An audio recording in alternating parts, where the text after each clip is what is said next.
Well, I thought I'd finished the series of videos explaining or trying to explain the detailed plot of The Inside Job by the brilliant Daniel Silver.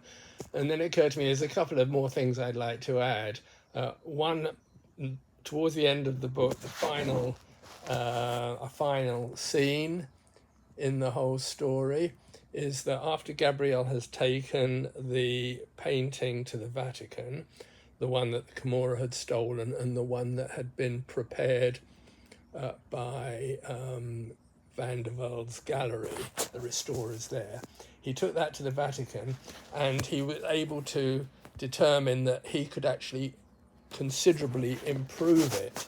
The restoration was kind of like B+, not that great.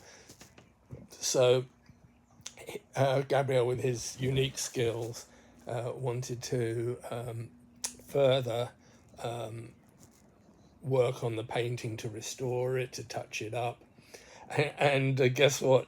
You can probably figure this out, to remove that oak panel from the back, because now it's back in the Vatican, right? Nobody's trying to hide where it came from. It had been in the Vatican for many years with that walnut panel underneath. So he removed that panel and proceeded to work on the restoration. The Vatican agreed to have him do that. And he did that work, not in the Vatican, but he actually took that painting worth $500 million to his apartment in Venice, where his wife and family reside with him, and did the work on it. And then when it was all finished and he took it back to the Vatican, they publicly announced that we've now got this Leonardo. And of course, the website crashed. Millions of people, art experts and the general public, wanted to see that. So that was very satisfying.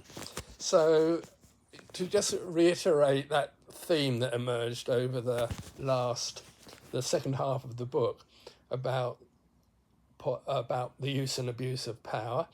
So these talents that Gabriel had, all the skilled people, all the people with these professional talents, they were always putting their power, meaning their ability, to good use, to the use of to the benefit of humanity, so to speak.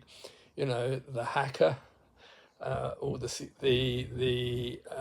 special agents who accompanied Gabriel, the French and Italian art police. They're not trying to increase their own wealth and their own power over people. They're trying to do the job for the benefit of the public, for the public good. And these people all won the game. They all they're not poor, they're all rather wealthy, but not only as a result of due reward for their special talents, not like the Camorra who are using crime, not like Father Bertoli, who was the Vatican sostituto in charge of the Vatican finances and who was corrupt, worked with the Camorra, and as a personality, he was not your humble priest like the ones all around the world who live in relative poverty. No, he made a point of trying to live in the most fancy apartment in the Vatican. And when all this scandal was exposed, he was dismissed and spent the rest of his life in very humble surroundings. It did actually mention he went to various other countries, including the Philippines. Now that's an interesting sideline. If I could just now refer to things actually going on in the world, right?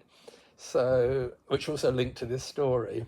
The White House recently described the real Pope that we have now, as being lousy on foreign policy, right? But typically, everything that comes out of these power-seeking regimes is contradictory and gaslighting. Think of the Philippines, right? One of the oldest allies of the United States in the Southeast Asian region. But guess what? First of all, they're suffering terribly from the increase in gas prices caused by this war, a brilliant piece of foreign policy. And second of all, most importantly, 90% of the Filipinos are devout Catholics. So how do they feel when the White House regime, the United States, supposedly their ally and protector, is dissing the Pope? That's not good foreign policy either.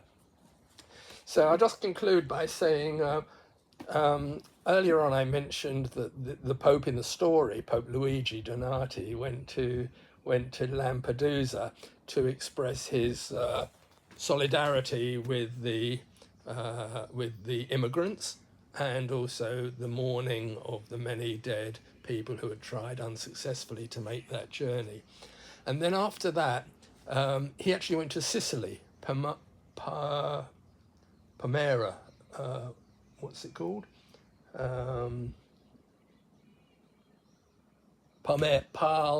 Palermo in Sicily, sorry about that. Palermo in Sicily, and that's where he held that big mass.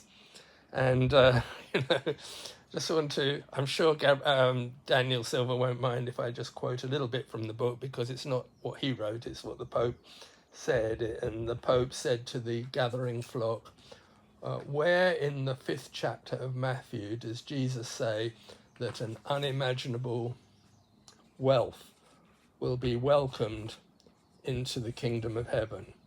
Or where does Jesus say that those who use political power to serve their own interests rather than the interests of the people will be welcomed into heaven?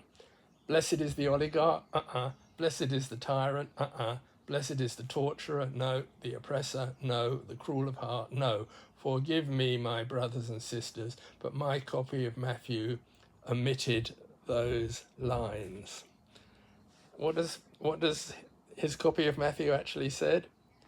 Welcome the stranger, heal the sick, feed the poor, feed the hungry, help the poor. And that's Jesus' actual sentiment, and the sentiment of the recommendation of the disciples. And any normal person sees that that's the essence of Christianity. And yet, each one of those policies, 100% exactly opposite, is what's coming out of a regime or regimes around the world that claim to be Christian. So, this contradiction, opposition, it's really remarkable, and something we all have to rise to the challenge of resolving those contradictions, and helping people to understand that up is not down, and 2 is not -2, and so on. And once again, this has got nothing to do with power. It's more like mathematics and the meaning of words, and people need to really think about that. Okay, that's why you should all read this book and see how my explanations of the plot stacks up against your understanding of what you read. Okay, folks.